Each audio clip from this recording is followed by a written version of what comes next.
Welcome back to our channel ക്യൂ ക്യാമി. ഇന്ന് നമ്മൾ വന്നിരിക്കുന്നത് സോണിയുടെ ആൽഫ 6700 എന്നൊരു മോഡലുമായിട്ടാണ്.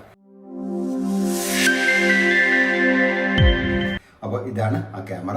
ഒരു 64 GB കാർഡ് കൂടെ സോണി കോംപ്ലിമെൻ്ററി ആയിട്ട് തരുന്നുണ്ട്. ഇത് 3 വേരിയന്റിലാണ് വന്നിരിക്കുന്നത്. ഒന്ന് 6700 ബോഡി മാത്രമായിട്ട് 1,36,990 രൂപ വില വരും ബോഡിക്ക്.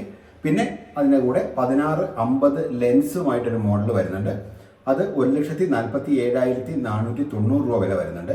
അത് കൂടാണ്ട് ബോഡി 18-135 mm സൂം ലെൻസുമായിട്ട് വരുന്നുണ്ട്. അതിന് 1,72,990 രൂപയാണ് വില വരുന്നത്. അപ്പോൾ ഈ 3 വേരിയന്റിൽ നമുക്ക് ഇഷ്ടമുള്ളത് സ്വന്തമാക്കാനുള്ള ഓപ്ഷനാണ് സോണി ഇവിടെ കൊണ്ടുവന്നിരിക്കുന്നത്. എയുടെ കാലമാണല്ലോ ഇപ്പോൾ. അപ്പോൾ സോണിയുടെ AI ഫങ്ഷനാലിറ്റികളുടെ ഫ്യൂച്ചേഴ്സ് എല്ലാം കൂടെ ആദ്യമായിട്ട് ഒരു APC ക്യാമറയിൽ സോണി കൊണ്ടുവന്നിരിക്കുന്നത് 6700-ലാണ്.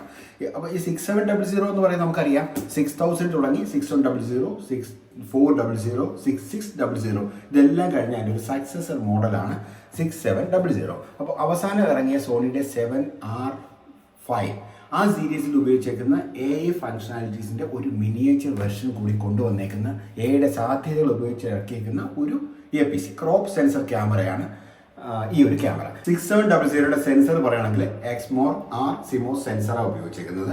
അതുപോലെ ബയോൺസ് XR പ്രോസസ്സർ തന്നെയാണ് 6700യിലും ഉപയോഗിച്ചിരിക്കുന്നത്. പക്ഷേ ഇതിൻ്റെയും 5 ആക്സിസ് സ്റ്റെബിലൈസേഷൻ ഒരു സ്റ്റെപ്പ് കൂടി സോണി ഇംപ്രൂവ് ചെയ്തിട്ടുണ്ട്. സോണിയുടെ എല്ലാ ക്യാമറകളുടെയും സ്റ്റെബിലൈസേഷൻ്റെ കാര്യം പറയേണ്ടതില്ല. IBC എല്ലാ ക്യാമറകളും 5 axis in body image stabilisation ഉള്ളതാണ്. ഇത് സ്റ്റെബിലൈസേഷൻ ഒരു സ്റ്റെപ്പ് കൂടി ഇംപ്രൂവ് ചെയ്തിട്ടുണ്ട്.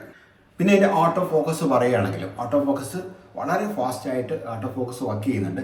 വൈൽഡ് ലൈഫ് അല്ലാണ്ടുള്ള വലിയ ലെൻസുകൾ നമുക്ക് 7M4ലും 7R4ലും ഒക്കെ ഉപയോഗിച്ചിരുന്ന കുറച്ച് കസ്റ്റമർ എങ്കിലും ഇതിലോട്ട് വരാൻ ആഗ്രഹിക്കുന്ന ഒരു കാര്യം വെച്ചാൽ ഇതിൻ്റെ പിക്ചർ ക്വാളിറ്റി വളരെ നല്ലതാണ്.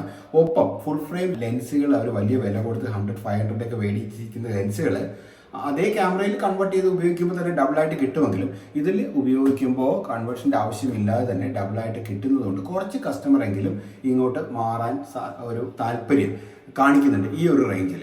പിന്നെ ഇതിൻ്റെ 4K റെക്കോർഡിംഗ് നമുക്ക് 60 ഫ്രെയിം പെർ സെക്കൻഡിൽ 4K റെക്കോർഡ് ചെയ്യാൻ പറ്റും. അതുപോലെ തന്നെ നമുക്ക് സ്റ്റില്ലാണോ സ്ലോ മോഷനാണോ വീഡിയോ ആണോ എന്നുള്ളതൊക്കെ മാറ്റാനായിട്ട് ഡെഡിക്കേറ്റഡ് ആയിട്ടുള്ള ബട്ടൺ സോണി പുതുതായിട്ട് ഈ ക്യാമറയിൽ കൊണ്ടുവന്നിട്ടുണ്ട്. അതുപോലെ ഡാറ്റ ട്രാൻസ്ഫറിനും ചാർജിങ്ങിനുമായിട്ടൊരു പോർട്ട് ഉണ്ട്. അത് സീപോർട്ടാണുള്ളത്.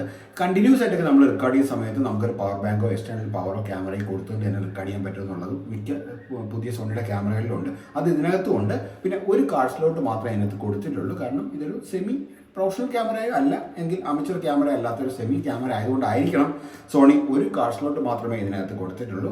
ഡാറ്റ നമുക്ക് വേറെ കാർഡ് റീഡർ ഇല്ലാതെ തന്നെ ട്രാൻസ്ഫർ ചെയ്യാൻ പറ്റും. അതുപോലെ തന്നെ പവർ നേരിട്ട് കൊടുത്ത് ചാർജ് ചെയ്യാനുള്ള ഓപ്ഷനും വരുന്നുണ്ട്. ഇതിനകത്ത് നിങ്ങൾ 4K ഒക്കെ എടുക്കുവാണെങ്കിൽ ഇതിലൂടെ കിട്ടുന്ന കോംപ്ലിമെൻ്ററി ആയിട്ടുള്ള കാർഡ് ഞാൻ സജസ്റ്റ് ചെയ്യുന്നില്ല.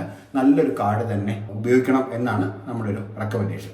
അടുത്തായിട്ട് നേരത്തെ പറഞ്ഞ പോലെ ഈ ക്യാമറയ്ക്ക് നേരത്തെ തൊട്ട് മുമ്പുണ്ടായിരുന്ന ക്യാമറകളെ പോലെ തന്നെ ഹ്യൂമൺ ആണോ അനിമൽ ആണോ ബേർഡ് ആണോ ഇൻസെക്റ്റ് ആണോ കാറാണോ ട്രെയിനാണോ എയറോപ്ലെയിനോ ആണെന്നൊക്കെ നമുക്ക് മോഡ് മാറ്റിയിട്ട് കൊടുത്താൽ അതിനനുസരിച്ച് പ്രത്യേകിച്ച് വൈൽഡ് ലൈഫൊക്കെ ചെയ്യുമ്പോഴത്തേക്കും നമുക്ക് ഓബ്ജക്റ്റിനെ ഷാർപ്പായിട്ട് ഷൂട്ട് ചെയ്യാനായിട്ട് ഇത് ഉപയോഗിക്കാൻ പറ്റും. അപ്പോൾ എന്തുകൊണ്ടും ഒരു മിഡ് റേഞ്ചിൽ ഒരു സെമി പ്രൊഫഷണൽ ക്യാമറ നിങ്ങൾ അഡ്വാൻസ്ഡ് AI ടെക്നോളജി ഉള്ള ഒരു സെമി പ്രൊഫഷണൽ ക്യാമറ നിങ്ങൾ വാങ്ങാൻ ഉദ്ദേശിക്കുന്നെങ്കിൽ നിങ്ങൾക്ക് പറ്റിയ ക്യാമറയാണ് 6700. Okay, thank you.